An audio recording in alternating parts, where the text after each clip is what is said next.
There was one more character that was going to run by you.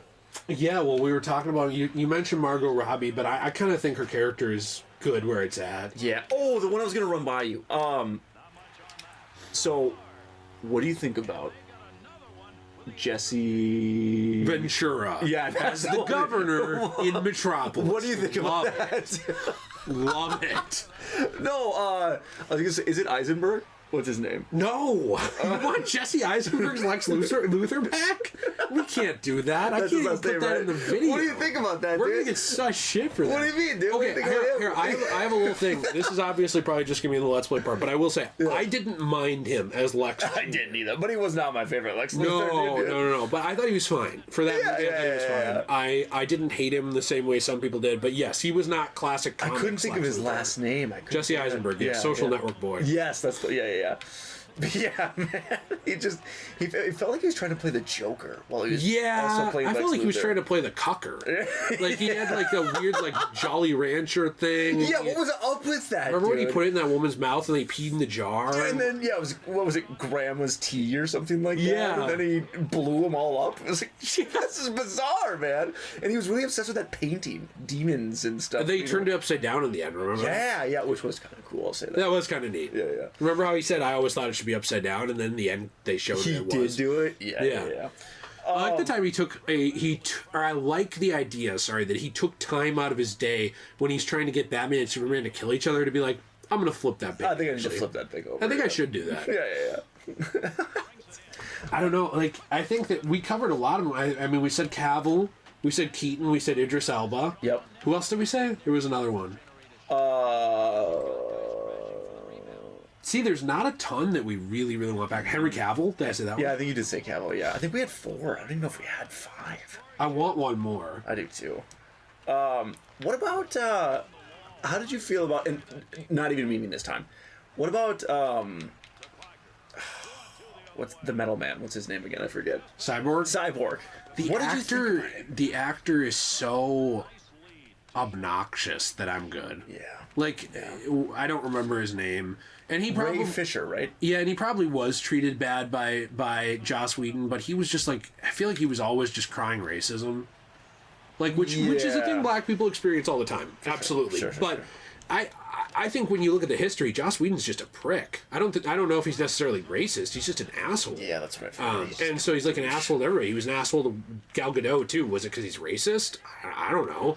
He was an asshole to RDJ. Was it because he's racist? He's just kind of a dick. RDJ is white. I mean, obviously there are people who don't like white people. I'd call that racism too. And anytime you discriminate against someone on the color of their skin, that's racism to me. Anytime you do it on their gender orientation or sex or whatever, that's sexism or whatever. I don't care what you are. You can always be discriminated against in some way. But I think he just discriminated against everybody because he thought he was a perfect little princess and everyone else was a dumbass. Right. I just think he was a narcissist. Right. And then he preached all that stuff about women while he was reportedly cheating on his wife. Remember that? Yes. He was a big pro woman guy, but then he was cheating on his wife and weaponizing being a director allegedly. And all this time he basically got laughed out of Hollywood after getting Me Too'd. Right. Right. I don't know. Cyborg was fun. He was a good character. That actor was very off-putting to me because of the way he handled it. It didn't feel like he handled it with any kind of grace. Any kind of high... it felt like he was actually, I'm going to get down in the mud with you instead of I'm going to be the better person. Right. I don't know. I would agree with you. I think that's kind of how it came off. It's hard, though, because, I want to say Ben Affleck, but I don't want him back because I could just tell how burned out he was and how tired. He just wasn't into it anymore. I just feel like it wouldn't be fair. Which I guess, boo-hoo, he's getting paid $1 billion to come back. But, I'm saying I don't want someone to come back and phone it in. Who doesn't want to be there? Right, yeah, that's not cool. Let him do some stuff he wants to do. That'll actually be good acting. Yeah, I would agree. What about... We're already getting Peacemaker back, so we can't pick that one. Otherwise, I actually would. Let me look at my DCEU Funko Pops for a second. Good idea. It's such a bummer that we can't come up with 5. I know. Well, I have a few that I would like to see back, but I don't think anyone else would care, and I don't think anyone else would enjoy. Yeah. I actually would not mind seeing Black Adam back. Yeah, that one's kind of the same. But for me, like, I'm not like passionate. right. It's more of a like. Which is the same with Shazam. I liked Shazam, but Yeah. I'm not like I need Shazam back. I'm just like I like. Where's my Shazam trilogy? No. With Shazam, I just feel bad for Zachary Levi because I feel like now he's in all these flop projects. I feel like people hate him. They celebrate him failing, which to me is weird and tacky. Yeah. Because he endorsed RFK and because he like had embraced some ideologies on the right. That's it. Lame, That's it. man. That's literally all of it. Lame. So it's like, so they just don't like him. So they just want him to fail. And like, to me, when I look at someone's political ideas, I don't usually think I just want them to fail. I only want them to fail if they're just an outright asshole. Right. But I guess that's how people view him. That's sad.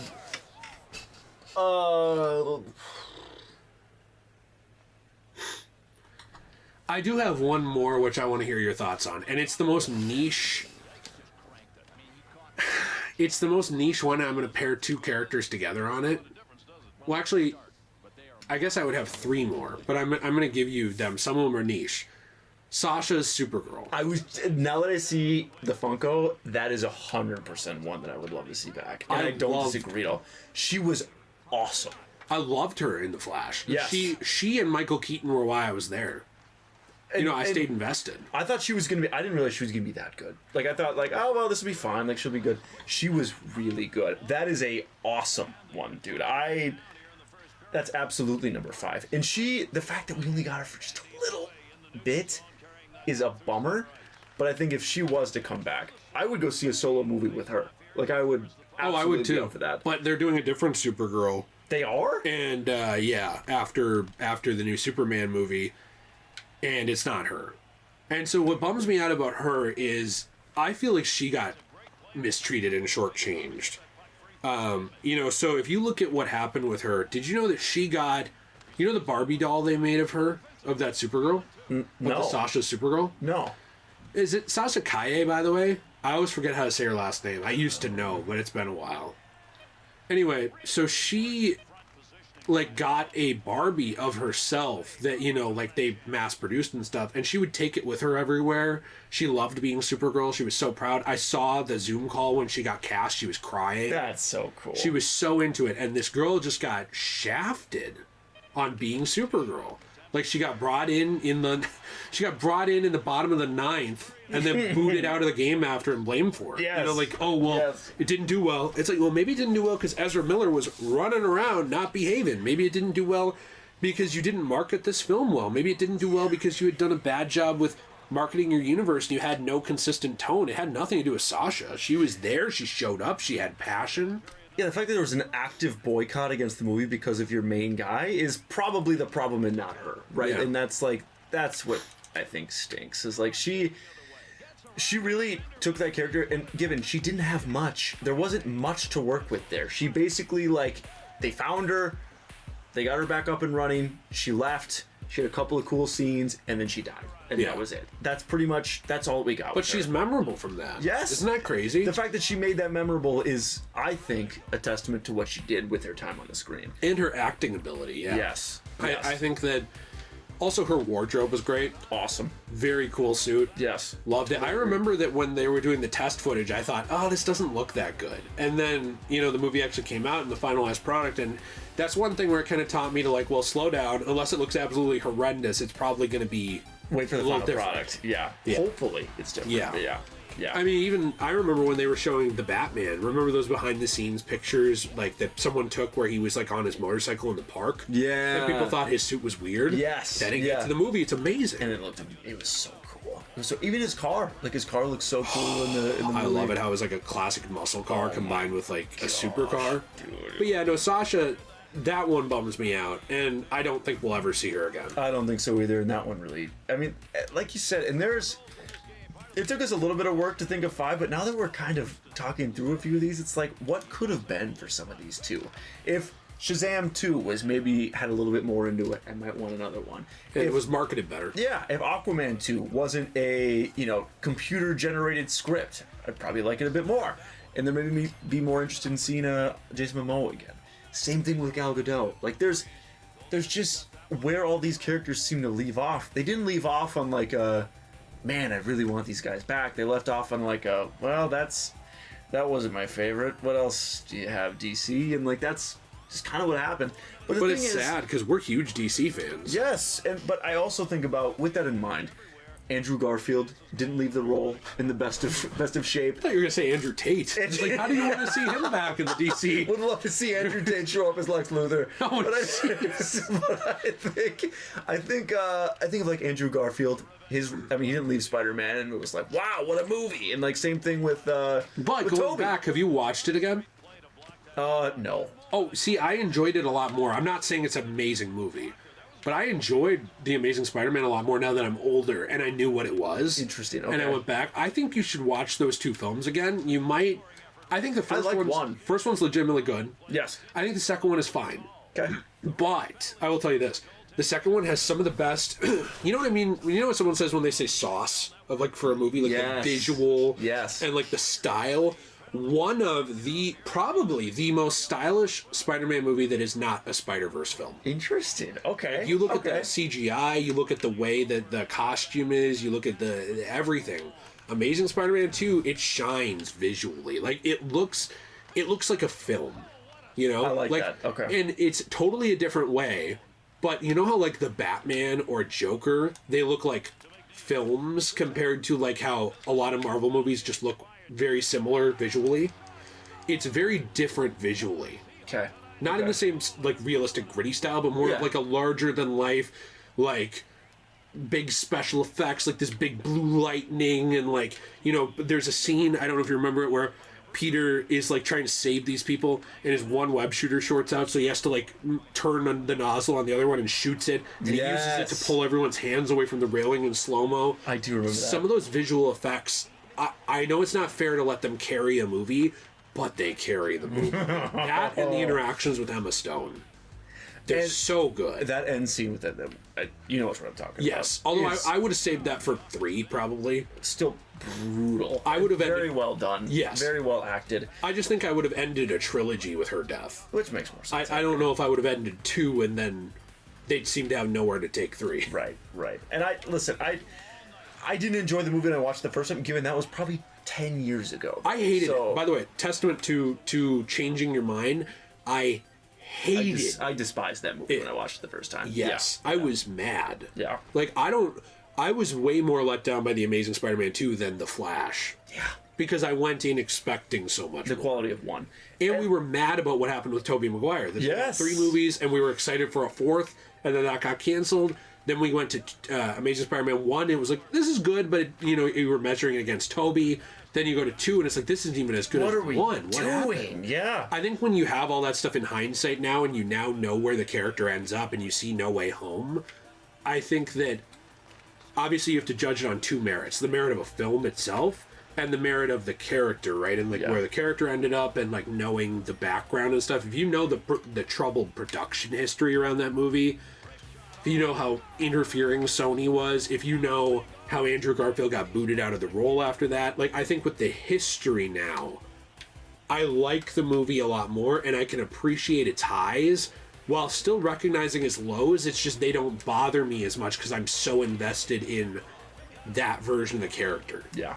I don't know if that makes sense. I guess it would be the same if there was just kind of like a really meh Michael Keaton Batman movie. You would have loved the first 2 so much, and maybe you saw him come back in The Flash, then maybe you'd go back to that third one if it existed, and you'd enjoy it a lot more. I don't know. Right. And that's what I mean. It's like with those, with Garfield, even with Tobey in the third one, that one wasn't like, I think it's hilarious, and I think there's some really fun things in there. And I really enjoy the movie. Yeah. And I don't, the problems with that movie don't bother me as much as ASM2, and they don't bother me as much as they bother other people. Right. And I guess my thinking with that is like, keeping in mind with how those movies ended, and then you compare for like how a lot of the DCEU movies ended, like Gal Gadot, Shazam, Aquaman, some of these that maybe weren't like as well received.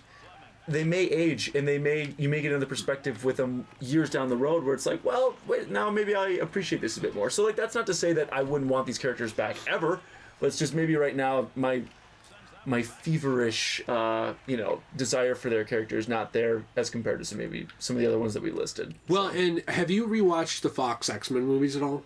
I did. I think it was probably like 3-4 years ago. So I think next time we play, I would love to do this again, but talk to you about 5 Fox X-Men universe characters you'd like to see back. Absolutely. Because there's a bunch that I would like to. But yeah, no, that's kind of where I'm at with the DCEU. And, you know, when we talk about it that way, it's interesting how you're not... I don't feel like we were as invested in a lot of those DCEU characters as we are in Marvel. Agreed. You know, like, you want to see... Like, even, like, the most throwaway character in Marvel, if you've seen them 10 times, you don't want them to have a bad ending or, like, a shitty send-off. Right. Like, if you were going to write out Hawkeye, no problem with Jeremy Renner. It's just I feel like that character hasn't really had a lot of direction. Out of all the Avengers, he's probably the one I care about the least, I would say, confidently. You know? But I still wouldn't want to see him just butchered. Right. Yeah, and that's why they did a Hawkeye series, and I enjoyed it. It was fun. So, like, then maybe that's fine, but like you do want to have a proper send off for everyone, like you said. After all this time that you've invited, like it'd be weird to just be like, all right, see ya, but we don't actually get to say goodbye. It just like ends after you did this last movie. Do you think that's why the DCEU and I would even say the Fox X-Men universe? Because I do. Do you think that's why those things and Amazing Spider-Man bother people so much? Because there's no closure. Like at least closure. Toby got closure. Logan got closure, you know, at that time, and that was good. Now you're like. Now I want more. Yeah, but we never talked about this. That one's weird, though, because it seemed like they were implying... I still think that there's branching timelines there, you know, with those versions of Logan. Sure. It seemed like they were trying to imply that that was all just one Logan, which is so weird to me, because it doesn't fit with Days of Future Past. But... I don't know, I guess you could say, like, because they do show branches on that timeline. I'm gonna get off track here. It doesn't matter. My point is just, it feels like...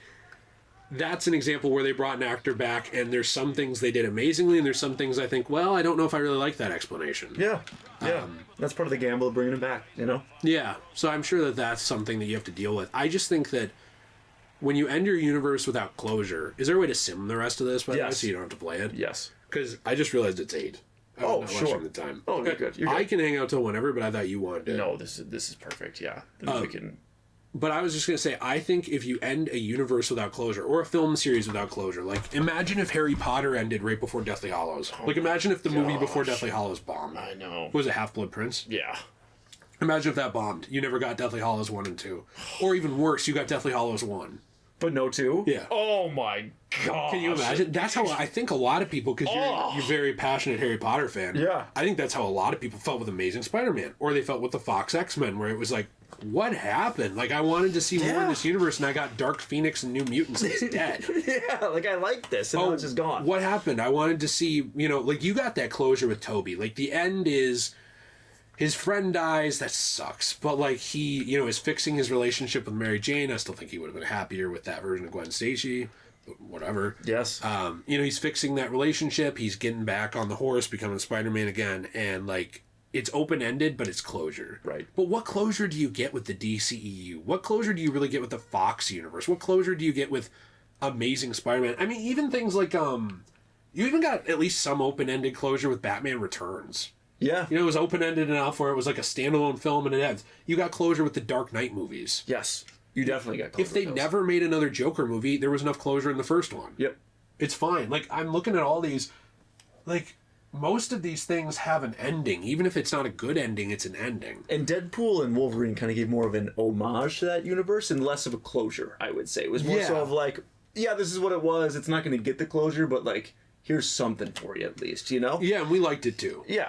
Yeah. But I think when you don't give people that closure to a superhero universe or to any universe and you just stop in the middle of your story, like I've seen it too, like those movies, what was it, the Mortal Instruments movies, they were doing that.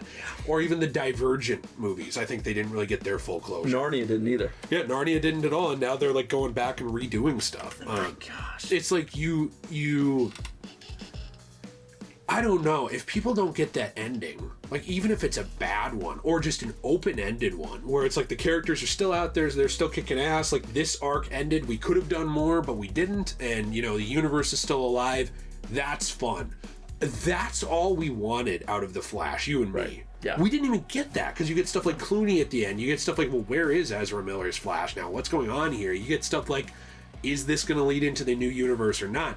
And it was the same way with Fox. So, like, when you don't give people an ending, I feel like they will always want more. Like, even more than if you gave them a bad ending and it at least had a cap on it. They could come to terms with it. Like, at least it ended, you know, but there's not that there. And they could have even done that with, like, with the Flash, that could have been, like, the end game, you know? And, like, maybe they kill off a bunch of characters, and, like, it's just more of a less positive thing like Marvel was. I mean, like, Justice League Dark Apocalypse were almost... Yeah, like, you could have done something, like, I wouldn't have loved it, but you could have given us something where it's like, that stinks, but, like, it is what it is, you know? And I think with Amazing Spider-Man 2, the reason it doesn't work as an ending is because you have, like, all these teases to more stuff like the Sinister Six. Yeah. You know, so you have, like, all this setup in the final act to, like, more stuff. It's like, if you didn't have that, and it just ended with him becoming Spider-Man again, I think more people would have accepted it as an open-ended ending.